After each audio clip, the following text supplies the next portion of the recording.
The Anishnawbe Professional Business Association has comment on the new CEDC mining strategy that's just been released. Joining us by Zoom is Jason Rasevych. Thank you, James. It's great to be here.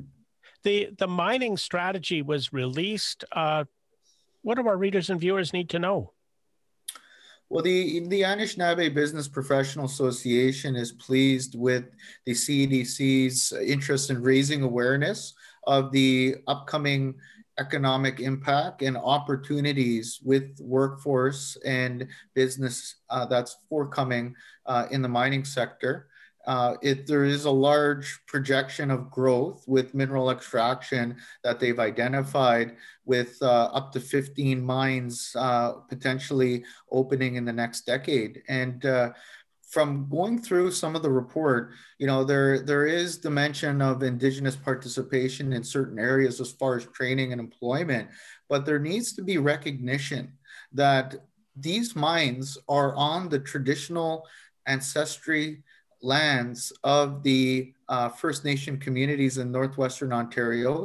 And those First Nations have constitutionally protected rights, treaty rights, and they also have very keen interest to be true partners in the direct economic benefits that will flow from these mining projects.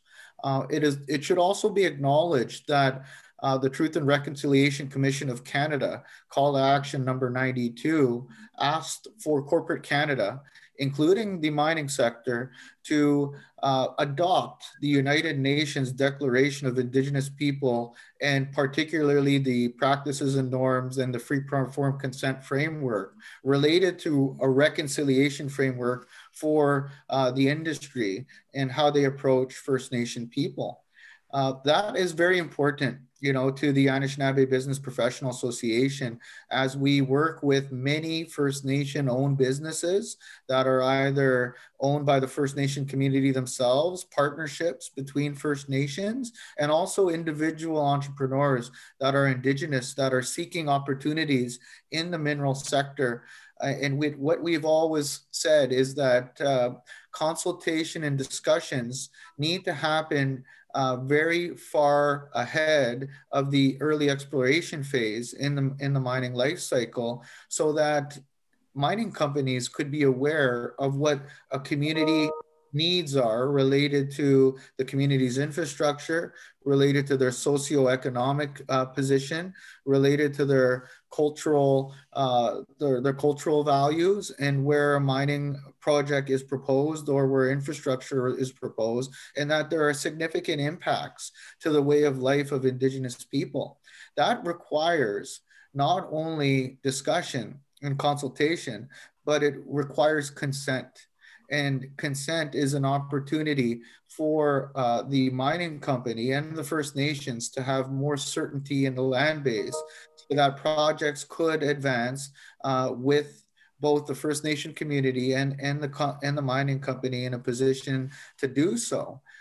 Where we see other benefits is in supply chains, to have the mining community aware that First Nations are looking for an era where there is potential ownership and equity in mining projects, and potential ownership and equity in energy power development and other infrastructure like transmission lines to connect mines that would also support power requirements of remote First Nations and other First Nation communities to be a key player in the mining sector going forward.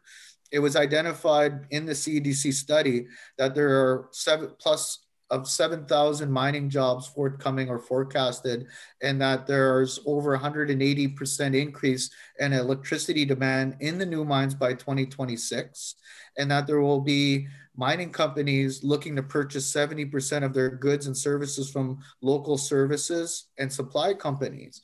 This is huge, and a huge opportunity to advance economic reconciliation in Northwestern Ontario for Indigenous people through these opportunities that are forthcoming. But it must respect the rights of Indigenous people and provide on-ramps for Indigenous business to play a role. Do you feel that enough of that is being done so far? Like it's partly there in the CEDC report. In the CED report has projected some statistics related to potential growth, but where we see as a need is for more awareness regarding some of the benchmarks that need to be put in place today with industry in the mining area related to not only existing job opportunities that are there, but existing business contracts that are being provided to Indigenous business within the supply chain. For what we have seen across the North and from what we're hearing from Indigenous nations is that those metrics and key performance indicators aren't being tracked to the level where they need to demonstrate value, and where the ABPA is looking for more transparency and accountability from these major project proponents is to not only project and to not only say what is going to be made available, but to demonstrate how that value is being provided each and every year to Indigenous peoples, and to have some type of system in place to monitor that compliance with those promises that were made originally when the project got the green light to go ahead.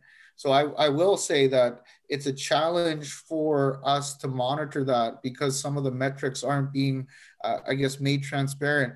And from what we're hearing on some of the information and discussions from some of the Indigenous business leaders and from the elected community chiefs and councils is that, there's uncertainty there whether the value is being provided. Jason, I thank you for your time on this. It's important to get these issues out so that not only, Indigenous people across the region can find them out, but also we know that a lot of the mining companies and the other business leaders are watching and reading what we put out. Yeah, the outlet through getting this information out here today is very helpful to raise awareness of some of the key issues that perhaps would not be included in the CEDC study. And the ABPA, that is our role to advocate for inclusion, for Indigenous business and Indigenous people in the overall economy, especially Northwestern Ontario and across different sectors. And what we're looking to do is to close those gaps where we can and to raise more awareness to industry and to government as well of some of the key needs and reinforce some of the key messages that our leaders have been saying, for the past few years. And I thank you for your time today. Thank you very much. Stay in touch, stay informed, hit subscribe. Make sure that you know what's happening. This is James with Net News Ledger for Anishnawbe Business Professional Association.